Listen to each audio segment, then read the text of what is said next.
Good morning and welcome to another daily live webcast called Jenn Cast, a live show that happens Monday through Friday at 10 a.m. Pacific, 1 p.m. Eastern here on YFElive.com. I'm your host, Jennifer Donogh, and you're watching another Winning Wednesday. And today we're taking it old school and doing Winning Wednesday headlines. We're talking about Jimmy Fallon and viral videos. We're talking about the Oscars and Samsung's little ad sponsorship, most retweeted selfie.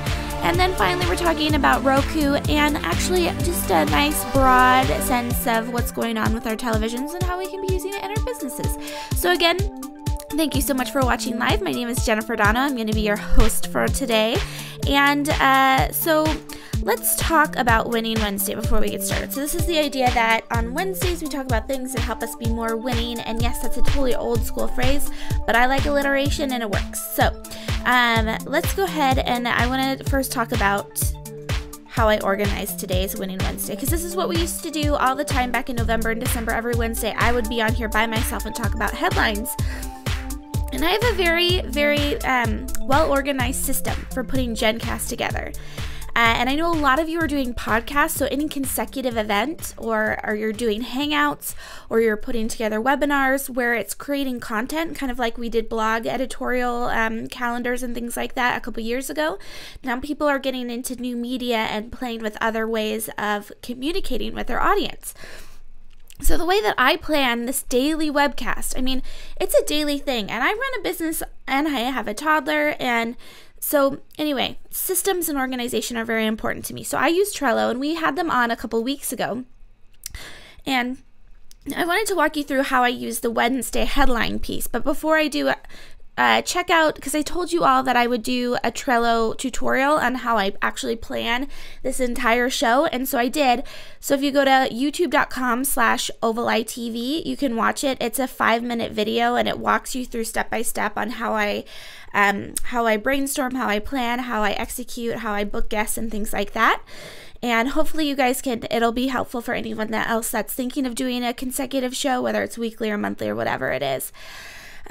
So definitely check that out. But in the meantime, I wanted to talk about this Winning Wednesday headlines piece because it's compiling information basically. I have 3 headlines that we're talking about. I said Jimmy Fallon, right? We're talking about the Oscars piece, and we're talking about the Roku. And so the way that I do that, because I'm not very often behind my desk, and this is something I talked about live when we had that Try It Out Tuesday with Trello's, one of their product development guys. And so basically, let me show this desktop to you. This is Trello, and this is my exact board for Jenn Cast, so you guys can get a little behind the scenes piece. I am a gold member, so you can see I have stars and fancy little things and a fun customized background, but I keep my YouTube copy here, guest templates, all sorts of fun stuff. I have how I brainstorm different ideas. Each card has some information. These are potential guests that I've been talking to. This is pre-production, and you can see all of my shows have due dates, and they all have little things assigned. And then you can see post-production where all of the shows go to. And then this is this articles part. This is what we're going to talk about today, just really fast before we actually get into the articles that we're talking about. And again, you can find out all about this on youtube.com/Ovaleye TV. If you join our list at ovaleye.tv/join, I'll send you the ebook. You get it automatic download too, and we'll get best practices for webcasting soon too. So anyway, what I do is when I'm surfing online at home, just like any type of like boring part in my day, I'll just go through my Twitter feed and I'll look for cool headlines to talk about with you guys, or things that interest me. So this is one of them, why Jimmy Fallon videos always go viral, because this is something I was interested in. If you notice, he's a king of these little sketches, and they go up on YouTube and people constantly share them on Facebook. So anyway, I thought this article was great, which we're going to talk about in just a moment. So what I did is I went ahead, and I use an iPhone, so Safari makes it really easy. I just say, let's go ahead and mail this.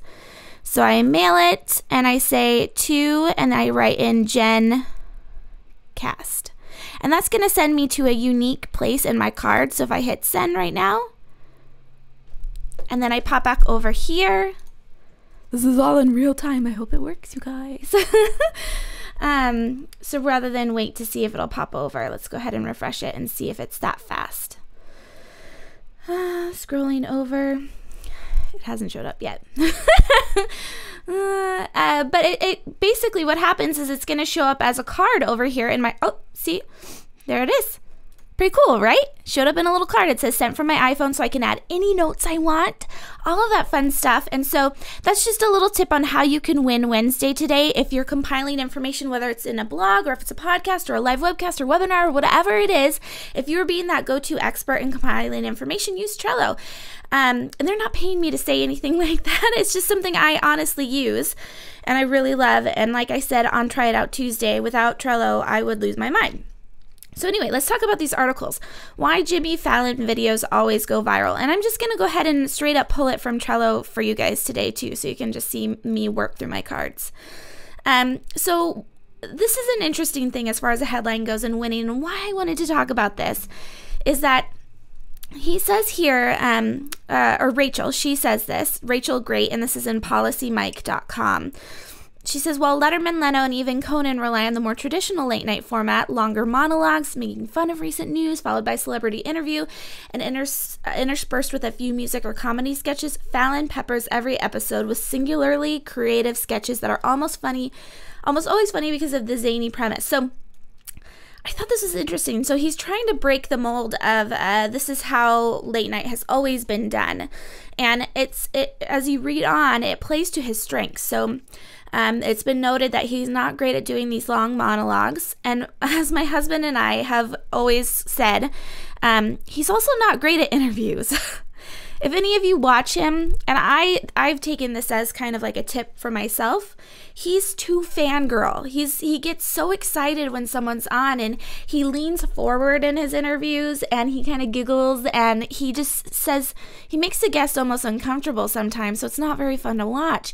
And so you can notice that over the last couple weeks when he's changed to the Tonight Show, he's actually changed how he's interviewed people or the segments. He plays to his strengths. So one way that we can win Wednesday is to play to our strengths, and another way that we can win Wednesday is to differentiate ourselves. You know, look to see what it is that we can do differently. That, you know, someone's putting out a blog post with 1 million different photos. If you're a cook and the trend right now is to write a whole story and like a little recipe at the end, how can you break that format? How can we make things different and that you can stand out amongst your competition? So I just really liked this article, and I like the idea that he's doing things differently. And so if you go, I'll include this link too.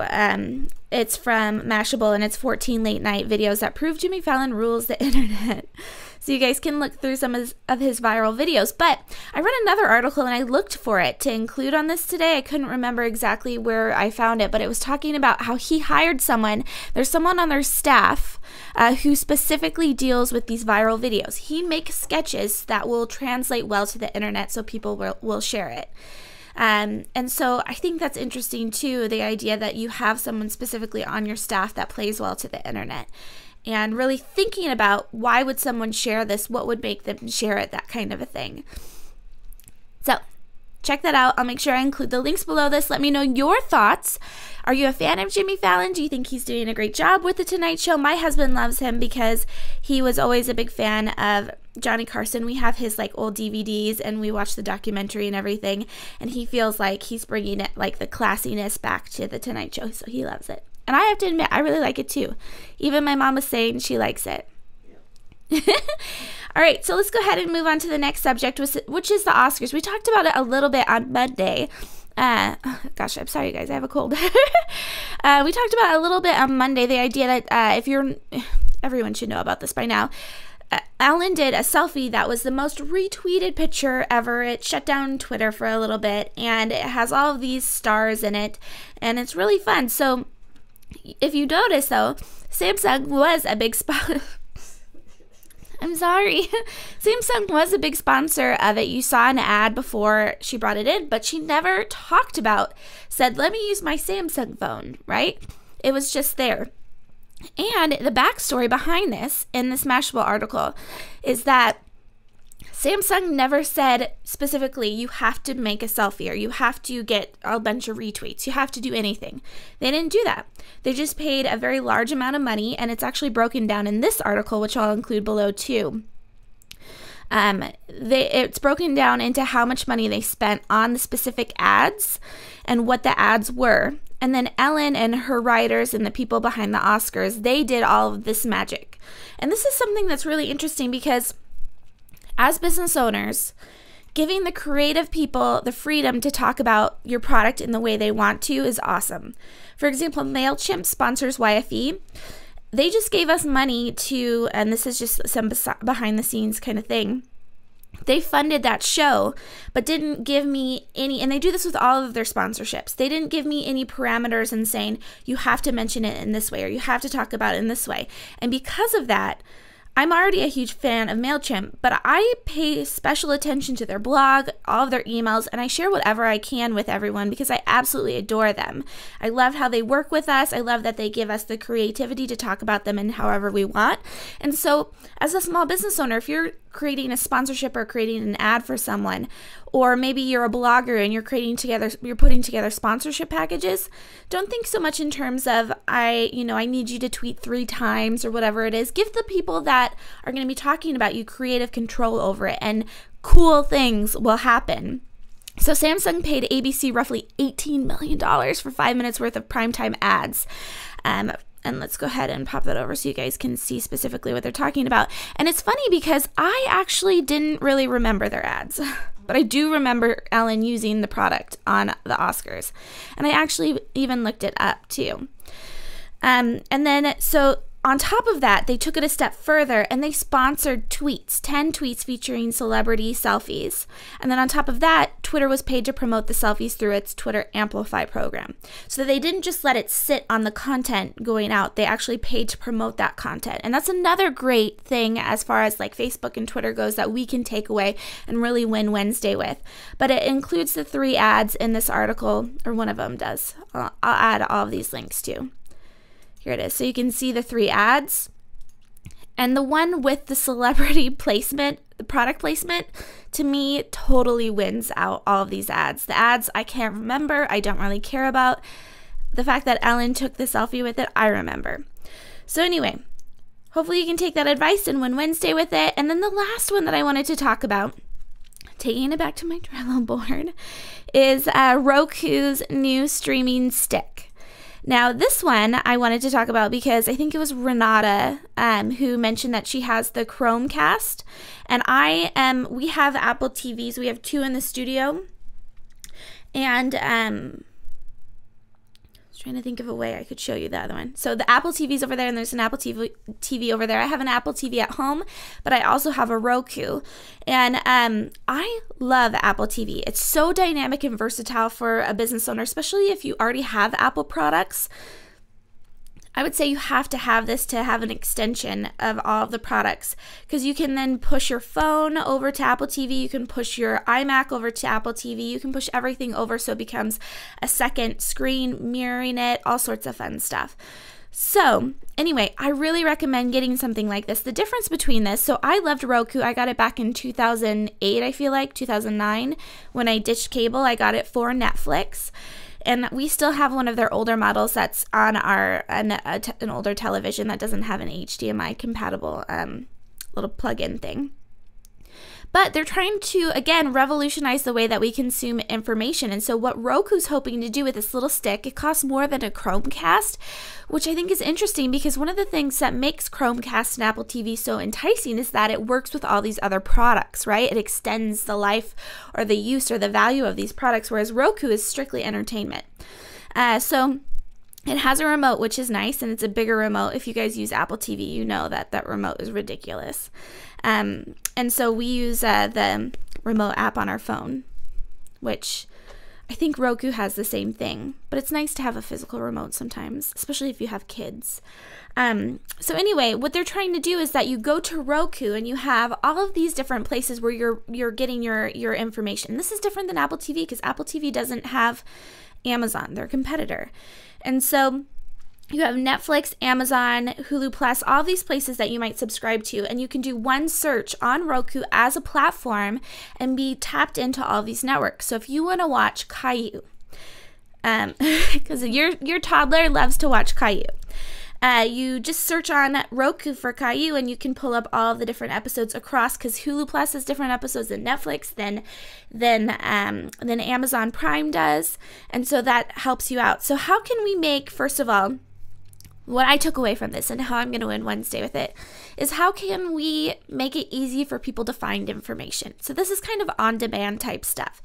There's two ways of providing people with content, in my opinion, today. And one of them is on demand, and the other one is, as Leo Laporte from Twit has said, dipping your foot in the river that's constantly going the stream of information. And people that don't want to think about what they're going to watch or to consume, they just want to know it's going to be good content they're interested in. And that's important today too, and he thinks that that's the way content's going, but at the same time, you want to make it easy for people to find what they're interested in watching. So, two ways to think of it. How are you going to help that? You've been watching Winning Wednesday, the what's this called? Jenn Cast, the daily live web show that happens Monday through Friday at 10 a.m. Pacific, 1 p.m. Eastern on wifelive.com. Next week, we're moving to 12 p.m. Pacific, 3 p.m. Eastern just for the next week. And tomorrow's guest is Zero Waste Home. She is one of my favorite authors. She inspired me to go zero waste in my home, and I'm really excited to talk to her about how we as young female entrepreneurs can be creating products with this type of lifestyle in mind. So again, my name is Jennifer Donogh. Thank you so much for watching live, and have a fantastic Winning Wednesday.